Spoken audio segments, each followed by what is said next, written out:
அன்பு குழந்தைகளா, எல்லாருக்கும் வணக்கம். எல்லாரும் எப்படி இருக்கீங்க? நல்லா இருக்கீங்களா? அடுத்து நாம் பார்க்க போகிற எழுத்து மா அப்படிங்கிற இந்த எழுத்துடன் இரட்டை கொம்பை நம்ம சேர்க்கலாம். மா உடன் இரட்டை கொம்பை சேர்க்கும்போது கிடைக்கின்ற இந்த எழுத்தை மே அப்படின்னு ஒலிக்கணும். இன்னொரு முறை சொல்லட்டுமா? மா எழுத்துடன் இரட்டை கொம்பை சேர்க்கும்போது மே அப்படின்னு ஒலிக்கணும். மே க மேக.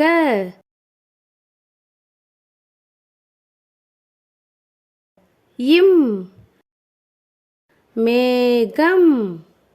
மேகம் அப்படிங்கிறது வானில் தென்படுகின்ற மிக மிக சிறிய நீர்த்துளிகளின் தொகுப்பு, அதுதான் மேகம். நம்ம வாழ்கிற இந்த பூமியை சுற்றிலும் காற்று இருக்கு. இதை காற்று மண்டலம் அல்லது வளிமண்டலம் அப்படின்னு சொல்லுவாங்க. இந்த வளிமண்டலத்தில் தான் மேகம் இருக்கிறது. பகல் நேரத்தில் மேகங்களை நம்மால் வானில் பார்க்க முடியும். மழை காலத்தில் இந்த மேகங்கள் ஒன்று திரண்டு கருமேகங்களாக உருவாகி பூமிக்கு மழையை கொண்டு வருது. இந்த மேகங்கள் மலையின் உச்சியை தொட்டு கொண்டு தவழ்ந்து செல்வதை பார்க்கும்போது மிகவும் அழகாக இருக்கும். இந்த மேகங்களை பல கவிஞர்கள் தங்களோட கவிதைகளில் வர்ணித்து கூறியிருக்கிறாங்க. விமானங்கள் மேகங்களுக்கு மேலே பறந்து செல்லும்போது பார்ப்பதற்கு வியப்பாக இருக்கும். உங்களுக்கும் அந்த மேகத்தை பக்கத்தில் போய் அதை தொட்டு பார்க்கணும்னு ஆசையாக இருக்குல்ல? இந்த சொல்ல இன்னொரு முறை எழுத்துக்களை கூட்டி படிக்கலாமா? மே க மேக. இம் மேகம். அடுத்து நாம பார்க்க போற எழுத்து யா அப்படிங்கிற இந்த எழுத்துடன் இரட்டை கொம்பை நம்ம சேர்க்கும்போது கிடைக்கின்ற எழுத்த ஏ அப்படின்னு ஒலிக்கணும். இன்னொரு முறை சொல்லட்டுமா? யா எழுத்துடன் இரட்டை கொம்பை சேர்க்கும்போது ஏ அப்படின்னு ஒலிக்கணும்.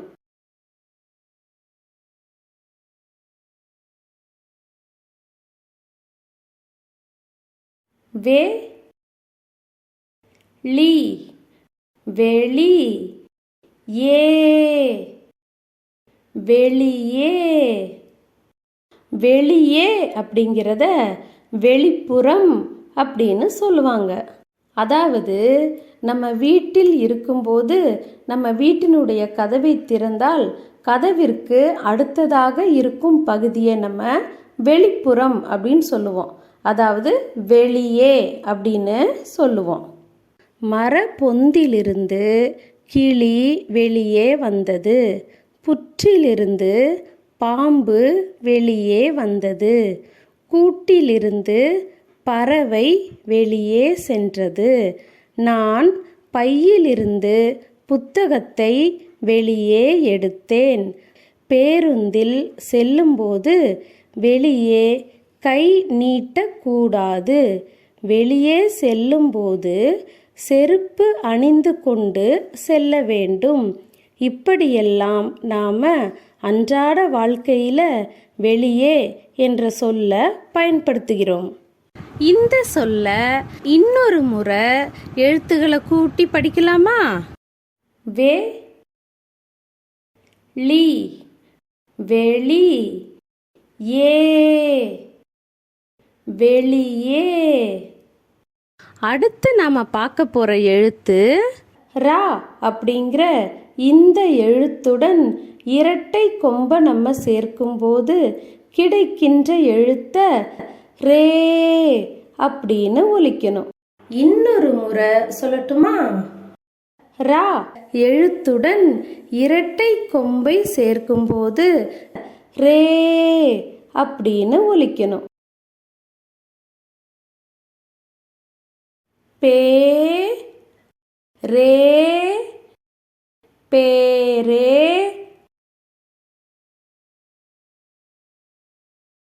To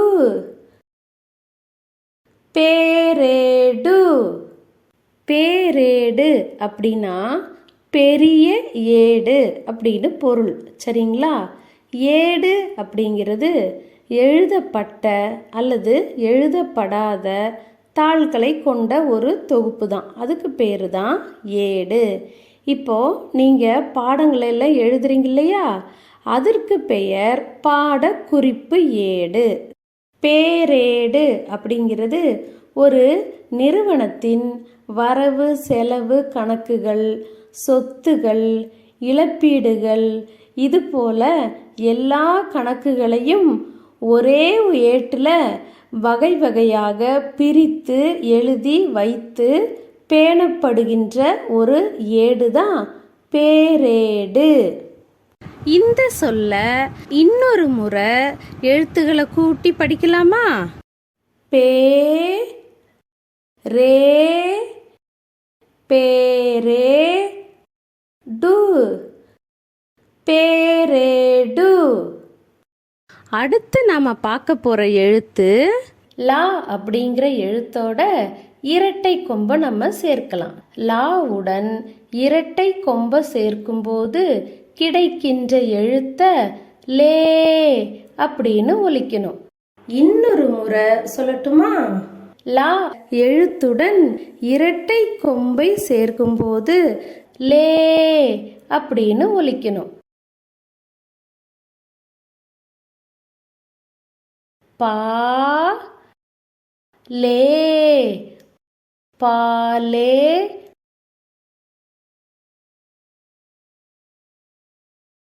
to பாலேடு. குழந்தைகளா, நன்றாக காய்ச்சப்பட்ட பாலோட மேல் பகுதியில் சற்று தடிமனாக ஒரு அடுக்கு ஏற்பட்டிருக்கும். இதுதான் பாலேடு. இந்த பாலேட பாலாடை அப்படின்னு சொல்லுவாங்க. பாலிலிருந்து பிரித்தெடுக்கக்கூடிய இந்த பாலாடையில இருந்து பாலாடை கட்டி தயாரிக்கிறாங்க. இந்த பாலாடை கட்டிய நிறைய உணவுப் பொருளையும் பயன்படுத்துகிறாங்க. பால் எப்படி சத்து மிகுந்ததோ அதை போல இந்த பாலாடை கட்டியும் மிகுந்த சத்து கொண்டது. சரிங்களா? இந்த சொல்ல இன்னொரு முறை எழுத்துக்களை கூட்டி படிக்கலாமா? பா லே பாலே டு பாலேடு. அடுத்து நாம பார்க்க போற எழுத்து வா அப்படிங்கிற இந்த எழுத்துடன் இரட்டை கொம்பை நம்ம சேர்க்கலாம். வா அப்படிங்கிற எழுத்துடன் இரட்டை கொம்பை சேர்க்கும்போது கிடைக்கின்ற எழுத்த வே அப்படின்னு ஒலிக்கணும். இன்னொரு முறை சொல்லட்டுமா? வா எழுத்துடன் இரட்டை கொம்பை சேர்க்கும்போது வே அப்படின்னு ஒலிக்கணும்.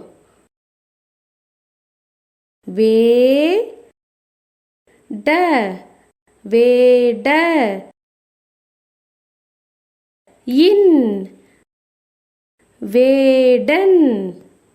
முற்காலத்தில் மனிதன் காடுகளில் வாழ்ந்தப்ப தன்னுடைய உணவுக்காக சில பறவைகளையும் விலங்குகளையும் மறைந்திருந்து தான் வைத்திருக்கின்ற வில் அம்பு போன்ற பொருட்களால் தாக்கி அவற்றை தன்னுடைய உணவுக்கு பயன்படுத்திக்குவாங்க.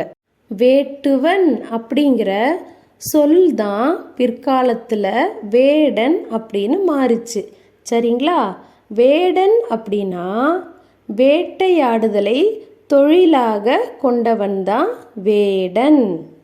நம்ம கூட புறாவும் எறும்பும் நண்பர்களாக இருந்த ஒரு கதையில் வேடன் புறாவை தாக்க முற்படும்போது எறும்பு வேடனுடைய காலை கடித்து புறாவை காப்பாற்றியது அப்படின்னு நம்ம படிச்சிருக்கோம் இல்லையா? இந்த வேடர் தான் வேடன் அப்படின்னு சொல்லப்படுறாங்க. இந்த சொல்ல இன்னொரு முறை எழுத்துக்களை கூட்டி படிக்கலாமா? வே ட வேட, இன் வேடன்.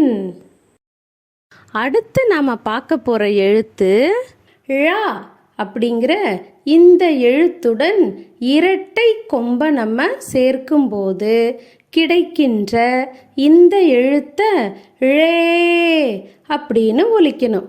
இன்னொரு முறை சொல்லட்டுமா? ழ எழுத்துடன் இரட்டை கொம்பை சேர்க்கும்போது ழே அப்படின்னு ஒலிக்கணும். கீ ழே, கீழே. கீழே அப்படின்னா அடியில் என்ற அர்த்தம். நாம் உயரமான கட்டிடங்களிலிருந்தோ மரத்திலிருந்தோ அல்லது மலையிலிருந்தோ கீழே பார்ப்போம். அப்போ கீழே உள்ளவை அனைத்தும் சிறியதாக தெரியும். சிலருக்கு உயரமான இடத்திலிருந்து கீழே பார்ப்பதற்கு பயமா இருக்கும்.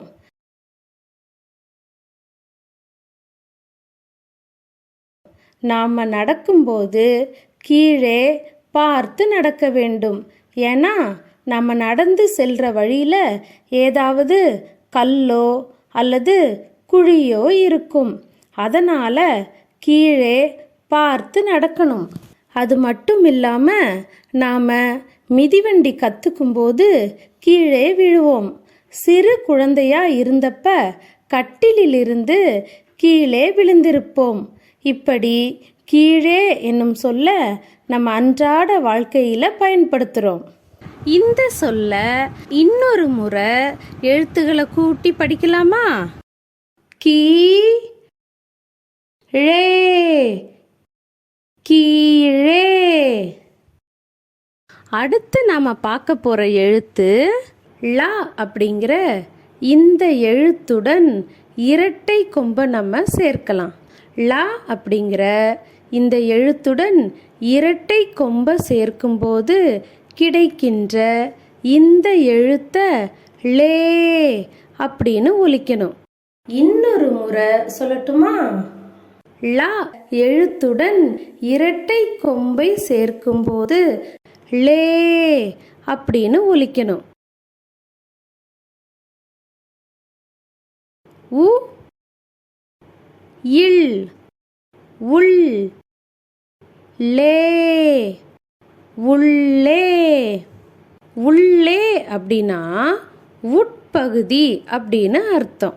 வீடுகள், அலுவலகங்கள், மருத்துவமனைகள் போன்ற கட்டமைக்கப்பட்ட கட்டிடங்களின் உட்பகுதியை உள்ளே அப்படின்னு சொல்லலாம். நம்ம மருத்துவமனையின் உள்ளே சென்று நம்ம மருத்துவரை பார்க்கலாம். பேருந்தின் உள்ளே அமர்ந்து நம்ம பயணம் செய்யலாம். நம்ம வீட்டின் உள்ளே நம்ம படுத்து உறங்குவோம் இல்லையா? நம்ம பள்ளிக்கூடத்தின் உள்ளே அமர்ந்து பாடங்களை படிப்போம் இல்லையா? இந்த சொல்ல இன்னொரு முறை எழுத்துக்களை கூட்டி படிக்கலாமா? உ இல், உள், லே, உள்ளே. அடுத்து நாம பார்க்க போற எழுத்து ரா அப்படிங்கிற இந்த எழுத்துடன் இரட்டை கொம்பை நம்ம சேர்க்கலாம். ரா அப்படிங்கிற எழுத்துடன் இரட்டை கொம்பை சேர்க்கும்போது கிடைக்கின்ற இந்த எழுத்தை ரே அப்படின்னு நம்ம ஒலிக்கணும். இன்னொரு முறை சொல்லட்டுமா? ரா எழுத்துடன் இரட்டை கொம்பை சேர்க்கும்போது ரே அப்படின்னு நம்ம ஒலிக்கணும்.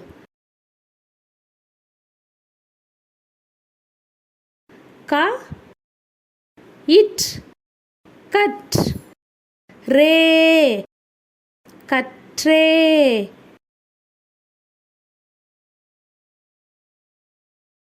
இன்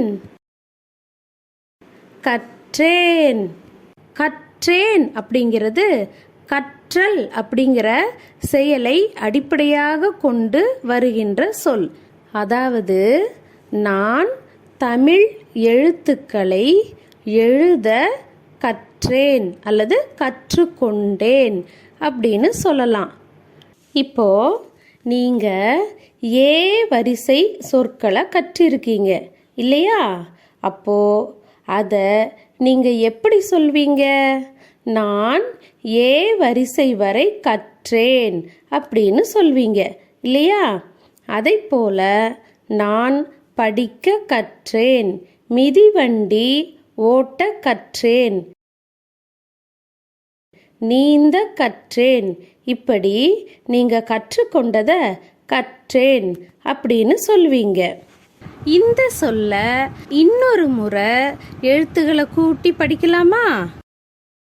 க இட் கட், ரே கற்றே, இன் கற்றேன். அடுத்து நாம பார்க்க போற எழுத்து நா அப்படிங்கிற இந்த எழுத்துடன் இரட்டை கொம்பை நம்ம சேர்க்கலாம். நா அப்படிங்கிற எழுத்துடன் இரட்டை கொம்பை சேர்க்கும்போது கிடைக்கின்ற இந்த எழுத்த நே அப்படின்னு ஒலிக்கணும். இன்னொரு முறை சொல்லட்டுமா? நா எழுத்துடன் இரட்டை கொம்பை சேர்க்கும்போது நே அப்படின்னு ஒலிக்கணும்.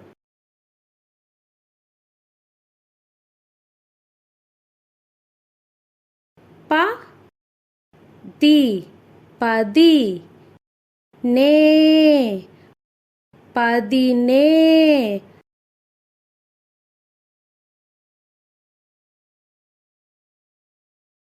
ழு பதினேழு. 17 அப்படிங்கிறது ஒரு எண்.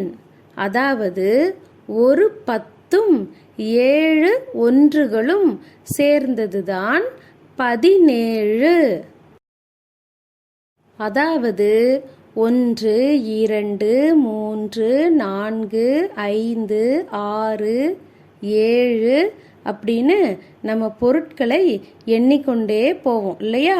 அப்படி எண்ணும்போது 16 அப்படின்ற எண்ணுக்கு அடுத்ததா வருகின்ற எண் தான் 17. குழந்தை பிறந்ததிலிருந்து 17 வயது வரைக்கும் குழந்தை பருவம் அப்படின்னு சொல்லுவாங்க. 17 வயசுல நீங்க 12ஆம் வகுப்பு படிப்பீங்க. அதோட உங்க பள்ளி படிப்பு முடிஞ்சிரும். இந்த சொல்ல இன்னொரு முறை எழுத்துக்களை கூட்டி படிக்கலாமா?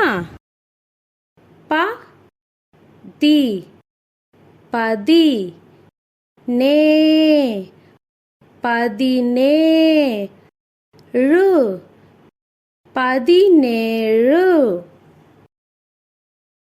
இவ்வளோ நேரம் என் கூட சேர்ந்து எல்லா சொற்களையும் அருமையா சொன்னீங்க.